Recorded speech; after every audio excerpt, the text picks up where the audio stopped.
Hey guys, Happy New Year. I feel like a lot of IGCSE students coming into the new year have this deep pit in their stomach that they're perpetually cooked. Which, don't worry, I practically felt the same way. But hopefully through the next couple of videos, not only will you get a better understanding of the IGCSE history as a subject, but also tips and tricks along the way. Without further ado, let's just go into the first portion of our chapter. Now, the syllabus says that the course starts around 1914, but the extent of what you need to know before that are two main things. First off, countries hated each other. It was this innate sort of hatred between a lot of European countries that were carried from the 19th century into the 20th century. For example, France and Germany fought a war during the 19th century, and the after effects of that bled into the early 20th century. Also, another trend is that a lot of these countries were developing a sense of nationalism. For example, both Italy and Germany unified in the 19th century, but the effects of that played in to the events of the 20th century. Now, this hatred for one another allowed countries to make treaties with other countries, so when this guy died, Franz Ferdinand, it was wraps for Europe. But this war was different than any other wars that were fought before because of the expansion of technology. No longer were they fighting with muskets and horses, they were now fighting with modern military, modern artillery, modern naval equipment like submarines, and they were fighting with tanks. Which brings me to my second point. If you need an example for what country utilized this expansion of military the best, Germany is your answer. Now, when Germany unified in the 19th century, they were ruled by a Kaiser. Now, the only thing you know about a Kaiser is that it was a dictatorship. They transformed Germany into one of the most massive militaries in the nation. Now, how did Germany go from this massive military to almost 1/3 of people homeless on the street? That document right there, the Treaty of Versailles, which Germany was forced to sign when they lost World War I. Now, in this video, we're going to be talking about how the Treaty of Versailles was made and how people influenced the terms of the Treaty of Versailles. So whether you're cooked for your next test or cooked for the exam in general, let me try and help you. Now, the Treaty of Versailles wasn't made by night. It was the process of several meetings in the Paris Peace Conference. Now, the three main people you need to know that influenced the Treaty of Versailles is Woodrow Wilson, Georges Clemenceau, and Lloyd George. But let's start with my man Woodrow Wilson. Now, Woodrow Wilson was the president of the US going into the Paris Peace Conference. They also entered the war quite late, and the fact that the US wasn't really affected by it would also influence how the proceedings would play out. Now, Woodrow Wilson was an idealist. He hoped for global peace and prosperity, but he also drew up the 14 points. Here are 4 main things you need to know about the 14 points. The first one is disarmament. Realize, like I said before, the World War I was one of the most deadliest conflicts of that time. So Woodrow Wilson hoped of taking guns away from all nations to ensure that such a large-scale conflict and animosity would never occur again. So the second point is self-determination. Now, obviously, America runs heavy on democracy. They practically brag about it all the time. Woodrow Wilson wanted self-determination. It was the idea in which nations could decide whether they wanted to be independent or not and choose the type of government they wanted as well. And this extended to all nations, even the ones inside Britain's empire. And this is going to cause problems down the road. The third point is free access to sea and free trade. The idea in this is that Woodrow Wilson hoped by establishing these principles, countries would interact with each other a lot more. And when they interact with each other, the conflict will go down. The last point you need to know about is the League of Nations.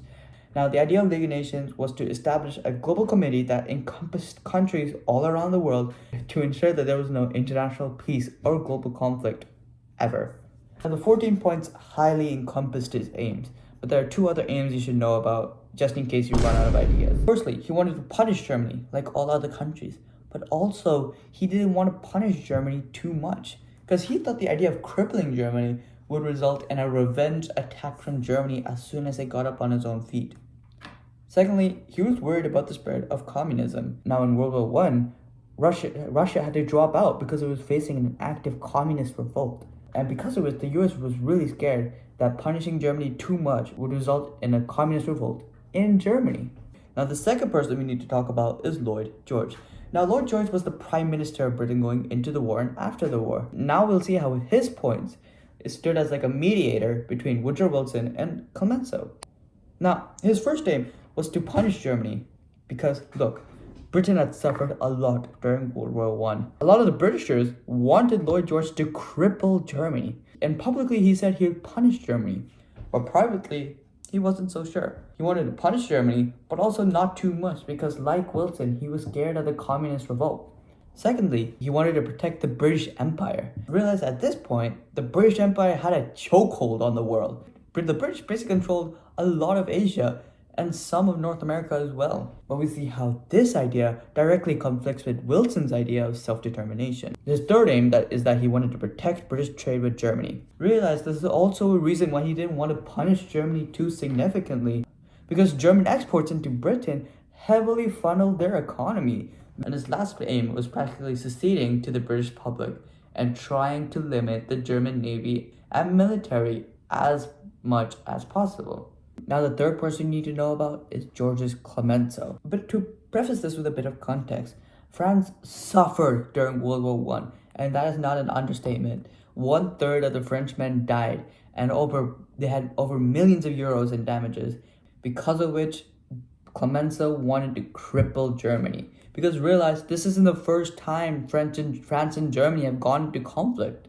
So that basically encompassed the majority of his first aim, to cripple Germany and to make sure they fundamentally never recovered. The second aim you should know about is the demilitarization of the Rhineland. Now, the Rhineland is supposed to be the border between France and Germany, and he wanted it to be demilitarized. No soldiers could ever be in the Rhineland.